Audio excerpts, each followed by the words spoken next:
Untuk map pertama kita pada hari ini, langsung saja Survivor.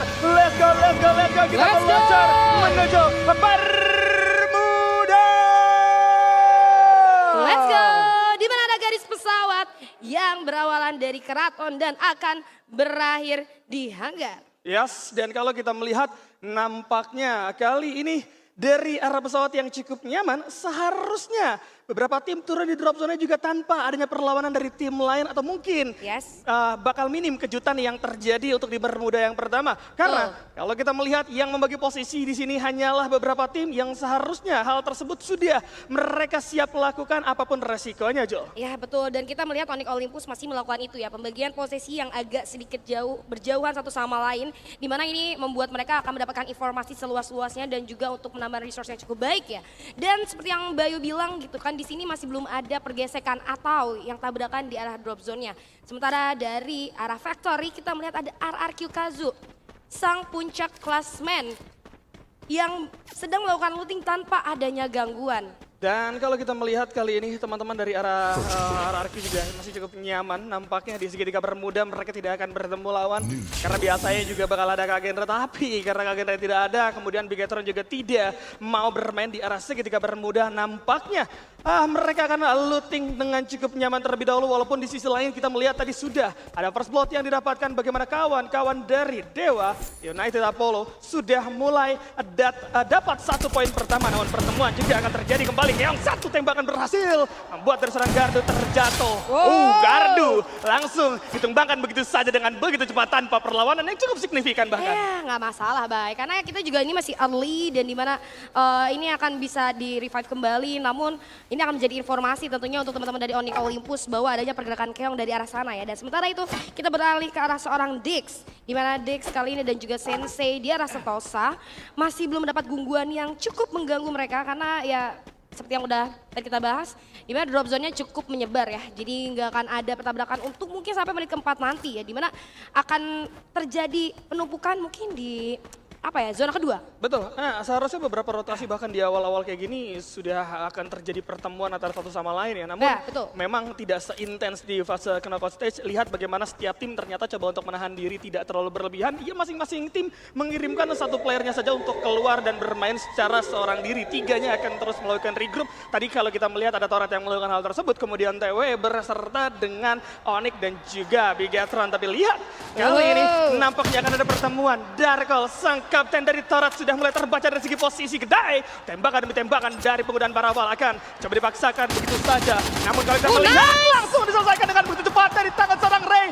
Darkol tidak sempat memberikan tembakan balasan, langsung menghilang begitu saja kali ini. Bahkan ini membuat kawan-kawan EVOS Divine akhirnya mendapatkan first blood tanpa adanya pertukaran, Julia. Wah, tanpa adanya pertukaran tadi kita bisa lihat ya, itu kerjasama yang cukup baik dari teman-teman EVOS Divine, di mana informasi dari seorang Ray, dari seorang Gedai maksud gua, dikirim ke arah seorang Ray, dan kita lihat kali ini, satu orang lagi ternyata menjadi next target, itu seorang Ika, hati-hati, hampir saja terpick off kali ini. Tapi dari seorang Gedai cukup memberikan pressure yang amat sangat membahayakan ternyata untuk teman-teman daripada tim Torat ya. Nah, dipaksa nampaknya udah ada satu Abax kali ini yang bakal coba melakukan satu jatuh terlebih dahulu. Reference bakal coba digunakan, nampaknya juga bakal coba di-pop up, tapi Abax harus terjatuh di tangan seorang North dengan penggunaan Max 7. Ray datang dengan penggunaan Bison, masih bermain di Glual, udah terlihat coba untuk saling menggocek saja. Tidak ada Tatsuya yang bakal bisa di-pop up, tapi lemparan granat dari Kal membuat Ray terpleset dan harus jatuh begitu saja. Dua anggota EVOS harus kandas kali ini, Julia. Wah, granat yang sangat on point ya kali ini berhasil memporak-porandakan teman-teman dari tim EVOS Divine. Tapi nggak masalah karena tadi juga ada vending machine yang bisa dipergunakan oleh teman-teman daripada EVOS Divine yang membuat mereka harus reset lagi dari awal untuk melakukan looting dan juga untuk melakukan setup ulang. Dan dimana kita lihat kali ini udah ada tim Torat yang nampaknya nggak tenang banget hidupnya King Kodok. Dari awal mereka benar-benar ketemu sama tim-tim yang lainnya. Kali ini kita lihat dari seorang Ikal sudah mulai menotis adanya pergerakan daripada musuhnya. Namun kalau kita lihat dari kedua tim ini juga nggak ada jual beli serangan sih kayaknya. Iya, ini memang kalau kita melihat tadi Torat kan coba untuk menyebarkan posisi di awal-awal ya. Darkol, kemudian juga tadi ada seorang Ikal yang berhasil untuk menahan beberapa detik sehingga teman-teman juga masih bisa melakukan repositioning. Itu adalah hal yang cukup bagus. Tapi memang rotasi yang terlalu cepat membuat dari Torat mau tidak mau harus menelan kerugian. Beberapa tembakan membuat mereka juga tadi harus tumbang seperti seperti Darkol. Kemudian juga tadi hampir saja ada 2 player EVOS yang bisa menabrak dengan cukup mudah. Namun, kalau kita pindah ke sisi lain, nampaknya Genesis Dogma kali ini akan segera hadir terlebih dahulu. Teman-teman dari Tiger Wong udah mulai melihat satu posisi, setup blue wall juga udah mulai dilakukan. Tembakan demi tembakan, bakal cukup meriah kali ini antar satu sama lain. Namun Del menerima damage cukup banyak. Hati-hati, jangan terlalu dipaksakan karena ini membuat sama-sama dari kedua tim akan mereveal posisinya. Dan setup pun tidak mau harus coba diganggu begitu saja. Lihat dari serang Yos, terkena Trial of Battle. A124 sudah mulai dipop begitu saja. Tidak ada satu balasan nampaknya. Tapi lihat, masuk dengan cepat. Keluar bakal coba dibuka. Del bermain di garasi terlebih dahulu. Jam masih bisa connect, namun belum berlanjut karena lihat Del yang harus terjatuh.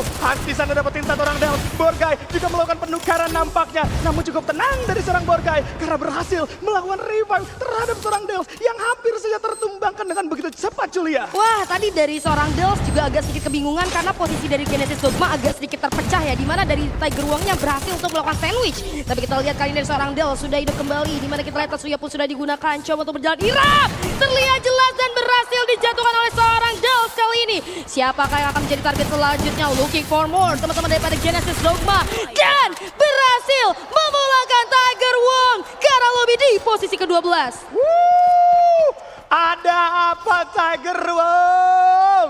Pagi-pagi udah disuruh pulang, padahal kalau tadi kita melihat bagaimana inisiasi yang dilakukan oleh Tiger Wong itu dilakukan lebih dulu bertujuan untuk bermain secara agresif. Trail of Battle yang connect ke arah satu player dari Genesis Dogma membuat mereka maju tanpa ada rasa takut, tapi ternyata Genesis Dogma mampu memainkan kompo dengan cukup baik dan gua suka banget dengan ketenangan dari seorang Borgai yang hampir saja teman-temannya kesulitan. Tapi dengan adanya Borgai, setup keluar cukup bagus dan membuat mereka berhasil keluar dari jepit Tiger Wong, Tararkyu, dan juga Onyx akan saling bertemu. Lihat dari seorang Legalot bermain di posisi yang berbeda kali ini di antara teman-temannya. Portal Go sudah mulai dibuka dari masing-masing tim. Bahkan kalau kita melihat dari seorang Razor juga udah mulai berpikir free karena seorang Gardu.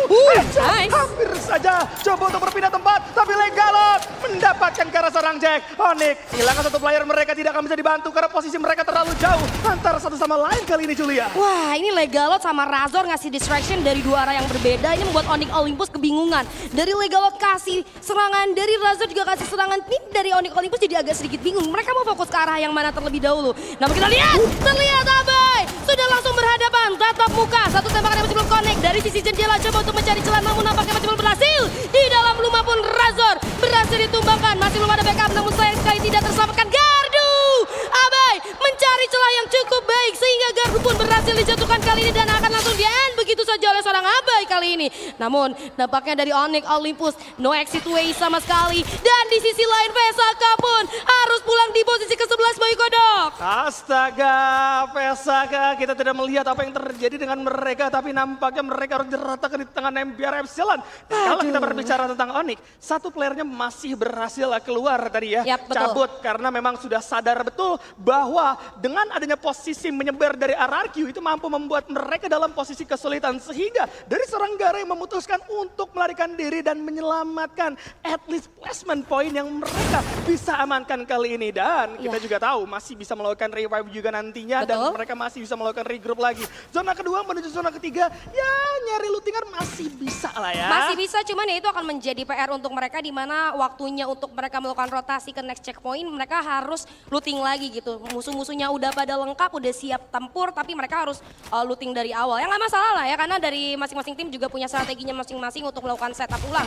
Dan kita kali ini melihat adanya Dewa United Apollo yang lagi rame diperbincangkan sama kita-kita orang ya. Dimana dia ada salah satu tim invited yang hampir saja terdegradasi, tapi kita lihat kali ini di mana ada Mr. 17 berhasil memberikan tekanan terhadap seorang Gedai. Masih belum ada serangan balasan yang terlalu menyakitkan untuk teman-teman daripada Dewa United Apollo. Coba untuk ditarik mundur terlebih dahulu. Teman-teman dari Dewa United Apollo kali ini mencari posisi dari EVOS Diva yang nampaknya masih belum jelas, tapi kita lihat dari I'm God berhasil di-ending oleh seorang Bion. Abang menjadi next target dari seorang Mr. 05 dan berhasil kali ini Gedai. Di mana kamu akan dicari oleh Mr. 05? Masih berlindung di balik wall, tidak bisa melakukan backup terhadap seorang Abai dari Abax maksud gua. Dan kita lihat kali ini dari Mr. 17 akan coba untuk melakukan upaya rushing terhadap seorang Gedai. Sudah terlihat tapi Portal Go masih sempat menyelamatkan Gedai. Tidak bisa katanya. Kata Mr. 17. Mau kemana kamu?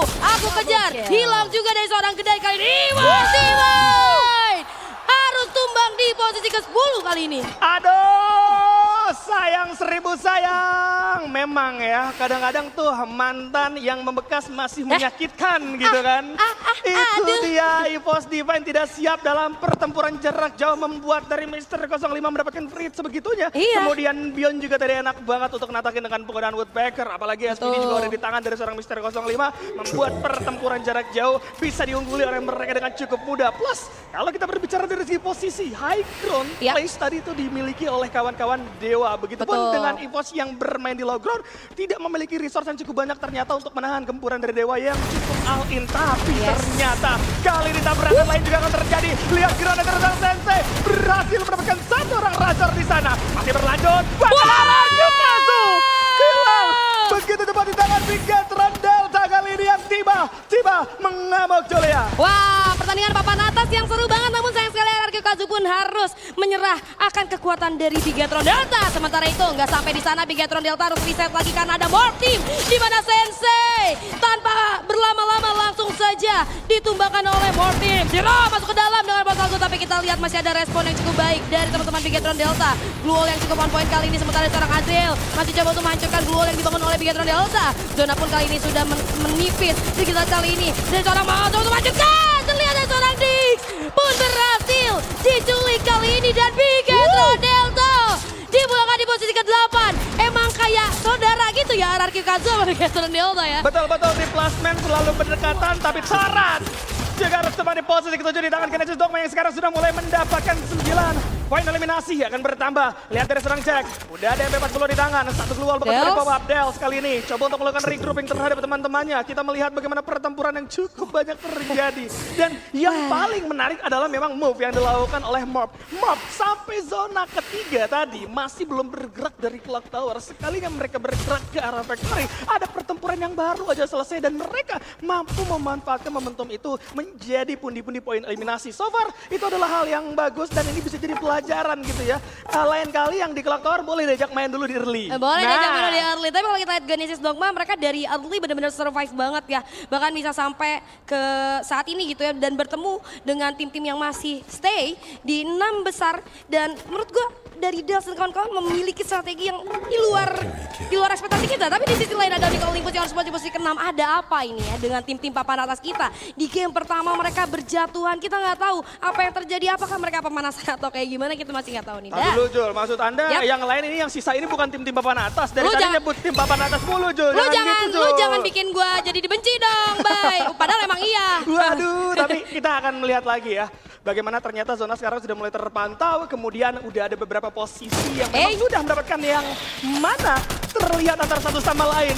MPR bermain di low ground, akan coba dihujani oleh kawan-kawan dari Indostar kali ini. Serangan Jadanti akan membuat dari MPR kewalahan, keluar demi keluar bakal coba dibawa Rehan, coba untuk memancing perhatian dari Indostar. Maju ke arah depan tidak akan cukup. Sayang sekali harus diratakan dengan begitu cepat. Bahkan Indostar nggak hanya mengganggu MPR, melainkan kali ini mereka juga akan mengganggu Dewa yang mana harus terjatuh begitu saja dari seorang Saturn. Pola belum mengganti senjata, nggak lihat kok. Tapi 3 player masih ada keluar juga yang bakal coba dipopang terlebih dahulu. Satu tembakan dari Mr. 17 berhasil mendapatkan karena seorang Rod, Kochel dan juga Kindir juga harus terrata di tangan kawan-kawan Dewa kali ini. Menyisakan 1 player yang berada di atas. Rumael akan menahan nafas. Lim tidak mau gegabah nampaknya Julia. Wah, apa itu mekanik tua Mr. 05 di bawah. Dan ada juga satu penutup yang cukup baik dari granat Bion ke arah seorang Cibeng. Granat kedua menyusul kali ini masih belum connect ke arah siapapun. Ada flash freeze juga kali ini sudah bertebaran dan kita lihat granat demi granat sudah dilemparkan oleh seorang Bion. Masih belum membuahkan hasil tapi pantang menyerah. Di sisi lain ada seorang Siro dari arah atas. Coba untuk turun tapi di arah bawah Azrael. Ada surprise attack ke arah seorang Mr. 17. Coba untuk berlindung. Udah banyak duel melter bertebaran. Kita lihat satu tembakan duel antara seorang Azrael kali ini dengan seorang Mr. 17 tapi ternyata berhasil ditumbangkan kali ini Zero. Charge Master di tangannya coba untuk bijak terlebih dahulu namun nampaknya merevive dulu teman menjadi prioritas utama dari seorang Zero kali ini King Kodok. Yes, dan sekarang 4 lawan 1 cukup sulit tampaknya untuk seorang Besto. Ada portal go di sana, disamperin sama seorang Mahal. Pakai kok bunda, Wall akan coba di pop up. Besta coba untuk menahan Dere terlebih dahulu. Satu tembakan, bakal coba di-charge terlebih dahulu. Coba untuk diadu dengan penggunaan satu katana, tapi tidak akan bisa. Besta tumbang, dan ini dia Mate berhasil mendapatkan Booyah! Booyah! Marty! Langsung dipakai kacamatanya sama Bos Azril itu ya.